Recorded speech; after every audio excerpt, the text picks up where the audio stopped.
नमस्कार दोस्तों, आप सबों का स्वागत है। बिहार बोर्ड मैट्रिक परीक्षा के लिए विज्ञान का महत्वपूर्ण ऑब्जेक्टिव प्रश्न। तो आइए प्रश्न को समझें और उत्तर को याद रखें। तो पहला प्रश्न है आपका कि इंद्रधनुष का बनना किस परिघटना पर आधारित है। इंद्रधनुष का बनना किस परिघटना पर आधारित है? तो प्रकाश का वर्ण विक्षेपण, ऑप्शन नंबर सी सही है। अगला प्रश्न है आपका, किस दर्पण से वस्तु का बड़ा प्रतिबिंब बनता है? किस दर्पण से वस्तु का बड़ा प्रतिबिंब बनता है? तो ऑप्शन नंबर बी बिल्कुल सही है। अवतल दर्पण से वस्तु का बड़ा प्रतिबिंब बनता है। अगला प्रश्न है आपका, निम्न में से कौन सा पदार्थ लेंस बनाने के लिए प्रयुक्त नहीं किया जा सकता है? निम्न में से कौन सा पदार्थ लेंस बनाने के लिए प्रयुक्त नहीं किया जा सकता है? तो इस प्रश्न का उत्तर हो जाएगा आपका ऑप्शन नंबर डी बिल्कुल सही है। मिट्टी का प्रयोग नहीं किया जाता है। प्रश्न है आपका, जब प्रकाश की किरण हवा से कांच में प्रवेश करती है तो मुड़ जाती है। जब प्रकाश की किरण हवा से कांच में प्रवेश करती है तो मुड़ जाती है। ऑप्शन नंबर बी बिल्कुल सही है। अभिलंब के निकट मुड़ जाती है। अगला प्रश्न है, प्रकाश का वर्ण विक्षेपण किस उपकरण से संभव होता है? प्रकाश का वर्ण विक्षेपण किस उपकरण से संभव होता है?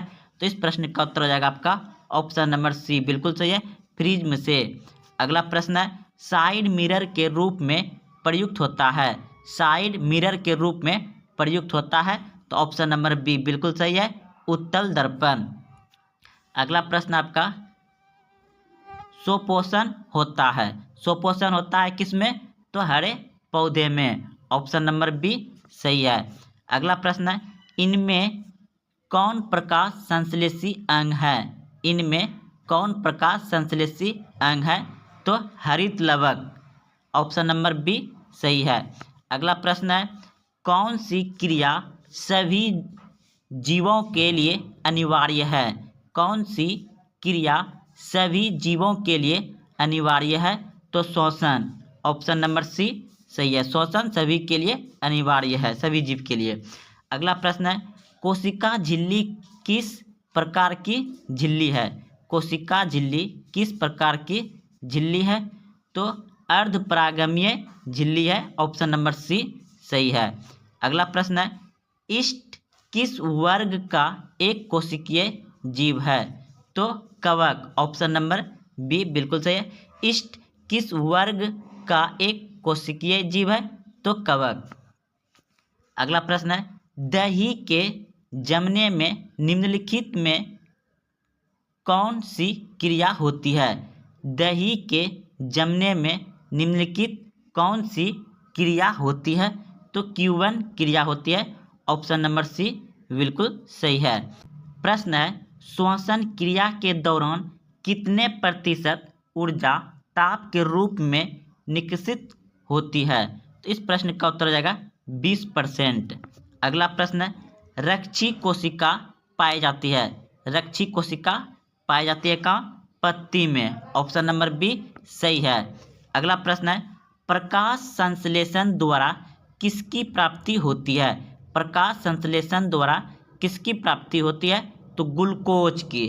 ऑप्शन नंबर सी सही है। अगला प्रश्न है, वह कौन सा प्रक्रम है जिनके द्वारा शरीर में ऊर्जा का उत्पन्न होता है? तो पोषण। ऑप्शन नंबर बी सही है। अगला प्रश्न है आपका, स्त्री में लिंग गुणसूत्र होते हैं। स्त्री में लिंग गुणसूत्र होते हैं। तो XX। ऑप्शन नंबर ए सही है। पुरुष में लिंग गुणसूत्र होते हैं। पुरुष में लिंग गुणसूत्र होते हैं। तो YX। ऑप्शन नंबर बी सही है। अगला प्रश्न है, रंपा विद्रोह हुआ। रंपा विद्रोह कब हुआ? तो रंपा विद्रोह हुआ था 1916 ईस्वी में। रंपा विद्रोह कब हुआ था? 1916 ईस्वी में। अगला प्रश्न है, महात्मा गांधी ने किस पत्रिका का संपादन किया था? महात्मा गांधी ने किस पत्रिका का संपादन किया था? तो Young India, option number C बिल्कुल सही है, यंग इंडिया का। अगला प्रश्न है, गदर पार्टी की स्थापना किसने और कब की? गदर पार्टी की स्थापना किसने और कब की? तो इस प्रश्न का उत्तर हो जाएगा लाला हरदयाल 1913 ईस्वी में गदर पार्टी की स्थापना की थी। अगला प्रश्न है, जलियांवाला बाग हत्याकांड किस तिथि को हुआ था? 13 अप्रैल 1919 ईस्वी को हुआ था। अगला प्रश्न है, लखनऊ समझौता किस वर्ष हुआ? लखनऊ समझौता किस वर्ष हुआ? तो 1916 ईस्वी में हुआ था लखनऊ समझौता। अगला प्रश्न है आपका कि बोल्शेविक क्रांति कब हुई थी? बोल्शेविक क्रांति कब हुई थी? तो नवंबर 1917 में हुआ था। बोल्शेविक क्रांति कब हुई थी? नवंबर 1917 में। अगला प्रश्न है, लाल सेना का गठन किसने किया? लाल सेना का गठन किसने किया? तो ट्रोत्स्की ने किया था लाल सेना का गठन। अगला प्रश्न है कि लेनी की मृत्यु कब हुई? लेनी की मृत्यु कब हुई? तो 1924 ईस्वी में लेनी की मृत्यु हुई थी। दोस्तों यह सभी बहुत ही अच्छे प्रश्न थे। अगर आप यहाँ तक आए हैं तो वीडियो को अपने दोस्तों में शेयर करें, और अगर आप अभी तक चैनल को सब्सक्राइब नहीं किए हैं तो चैनल को सब्सक्राइब कर लें। बहुत ही अच्छे प्रश्न थे, आप इसे एक बार दो बार जरूर देखें और उत्तर को याद रखें। जय हिंद, जय भारत। कौन सा लेंस अपसारी लेंस भी कहलाता है? कौन सा लेंस अपसारी लेंस भी कहलाता है? तो इस प्रश्न का उत्तर हो जाएगा आपका ऑप्शन नंबर ए बिल्कुल सही है। अपतल लेंस को अपसारी लेंस भी कहा जाता है। अगला प्रश्न है आपका, दांत विशेषज्ञ किस दर्पण का उपयोग मरीजों के दांतों का बड़ा प्रतिबिंब देखने के लिए करता है? तो प्रश्न है कि डॉक्टर दांत को देखने के लिए बड़ा प्रतिबिंब यानी बड़ा इमेज बना करके देखने के लिए कौन सा दर्पण का प्रयोग करता है? तो डॉक्टर द्वारा किया गया प्रयोग अपतल दर्पण होता है। कौन सा दर्पण होता है? अपतल। ऑप्शन नंबर आपका। प्रश्न है कि प्रकाश के परावर्तन के कितने नियम हैं? प्रकाश के परावर्तन के कितने नियम हैं? तो 2। ऑप्शन नंबर बी सही है। प्रकाश के परावर्तन के कितने नियम हैं? 2। अगला प्रश्न है आपका, प्रकाश की किरण गमन करती है। प्रकाश की किरणें गमन करती है तो कैसे गमन करती है? सीधी रेखा में गमन करती है। ऑप्शन नंबर ए बिल्कुल सही है। प्रकाश की किरणें गमन करती है सीधी रेखा में। प्रश्न है आपका अगला, निम्नलिखित में किस माध्यम में प्रकाश की चाल सबसे अधिक होती है? प्रश्न है, निम्नलिखित में किस माध्यम में प्रकाश की चाल सबसे अधिक होती है? तो ऑप्शन नंबर डी बिल्कुल सही है, निर्वात में। किस में होती है? निर्वात में। अगला प्रश्न है आपका, दर्पण का सूत्र है। तो दर्पण का सूत्र है आपका ऑप्शन नंबर ए बिल्कुल सही है, 1/v प्लस 1/u बराबर 1/f। ऑप्शन नंबर ए बिल्कुल सही है। दर्पण का सूत्र होता है 1/v प्लस 1/u बराबर 1/f। अगला प्रश्न है आपका, निम्नलिखित में से कौन लेंस का आवर्धन m होता है? तो इस प्रश्न का उत्तर हो जाएगा आपका ऑप्शन नंबर डी बिल्कुल सही है, v/u। m बराबर होता है आवर्धन, v/u। ऑप्शन नंबर डी सही है। अगला प्रश्न आपका, निम्नलिखित में से किसका अपवर्तनांक सबसे अधिक होता है? निम्नलिखित में से किसका अपवर्तनांक सबसे अधिक होता है? तो इस प्रश्न का उत्तर होगा आपका ऑप्शन नंबर डी बिल्कुल सही है, हीरा का। अगला प्रश्न है आपका, किसी कार का अग्रद्वीप में प्रयुक्त दर्पण निम्नलिखित में से कौन होता है? तो इस प्रश्न का उत्तर हो जाएगा आपका, किसी कार में अग्रद्वीप में प्रयुक्त दर्पण होता है अवतल दर्पण। ऑप्शन नंबर ए सही है, अवतल दर्पण। अगला प्रश्न है आपका, किसी बीम का वास्तविक तथा समान साइज का प्रतिबिंब प्राप्त करने के लिए बीम को उत्तल लेंस के सामने कहाँ रखना चाहिए? तो ऑप्शन नंबर बी बिल्कुल सही है, लेंस के फोकस दूरी की दुगुनी दूरी पर रखना चाहिए। प्रश्न है, वायु में गमन करती प्रकाश की एक किरण जल में तिरछी प्रवेश करती है, यह किरण अभिलंब की ओर झुकेगी, अभिलंब की ओर झुकेगी। अगला प्रश्न है, प्रकाश के परावर्तन के कितने नियम हैं? तो अभी तुरंत पूरे पढ़े हैं, 2। प्रकाश के परावर्तन के कितने नियम हैं? 2। अगला प्रश्न है आपका,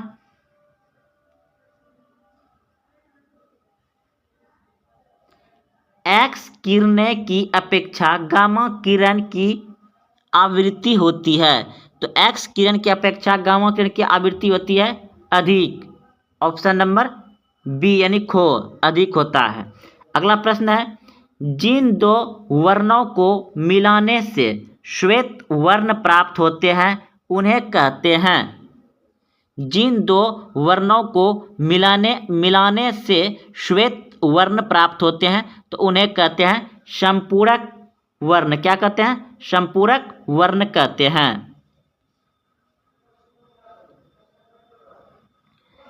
प्रश्न है, संयुक्त सूक्ष्मदर्शी में 2 उत्तल लेंस होते हैं, वस्तु की ओर वाला लेंस कहलाता है, अभिदृश्यांक कहलाता है। ऑप्शन नंबर गो सही है। अगला प्रश्न है, बहुत दूर की वस्तु का विवरण देखने के लिए व्यवहार किया जाता है। बहुत दूर की वस्तु का विवरण देखने के लिए व्यवहार किया जाता है तो दूरबीन का। ऑप्शन नंबर को, दूरबीन का बहुत दूर देखने के लिए विवरण का व्यवहार किया जाएगा क्या? दूरबीन का। अगला प्रश्न है आपका, बहुत छोटी वस्तुओं को देखने के लिए व्यवहार किया जाता है। बहुत छोटी वस्तु को देखने के लिए व्यवहार किया जाता है सूक्ष्मदर्शी का। ऑप्शन नंबर सी यानी कि गो, सूक्ष्मदर्शी का। बहुत छोटी सी वस्तु को देखने के लिए सूक्ष्मदर्शी का। अब बहुत दूर की वस्तु का विवरण देखने के लिए दूरबीन का। अगला प्रश्न है, सरल सूक्ष्मदर्शी में होता है। सरल सूक्ष्मदर्शी में होता है तो उत्तल लेंस होता है। ऑप्शन नंबर बी यानी खो, सरल सूक्ष्मदर्शी में होता है उत्तल लेंस।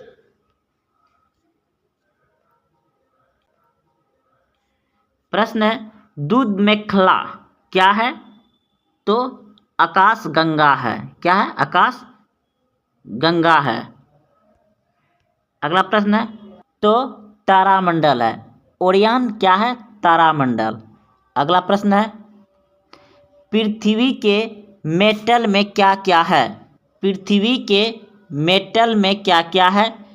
तो इस प्रश्न का उत्तर हो जाएगा आपका ऑप्शन नंबर ए यानी को, लोहे के और मैग्नीशियम के सिलिकेट। लोहे के और मैग्नीशियम के सिलिकेट है। अगला प्रश्न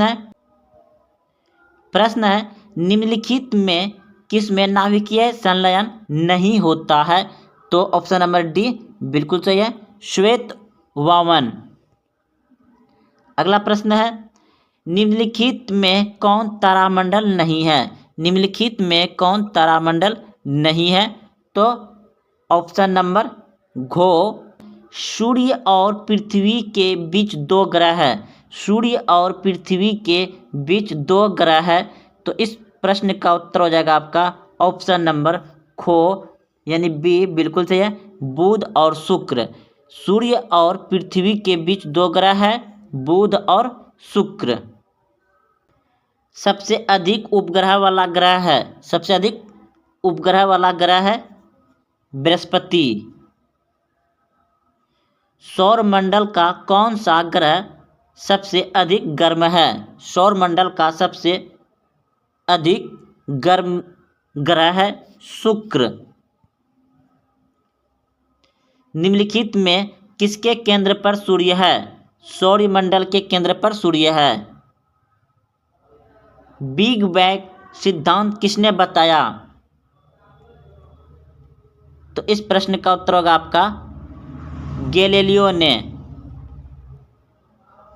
टंगस्टन पिघलता है 3000 सेल्सियस डिग्री पर। 1 जूल में कितनी कैलोरी होती है? 1 जूल में कितनी कैलोरी होती है? 0.24 कैलोरी होती है।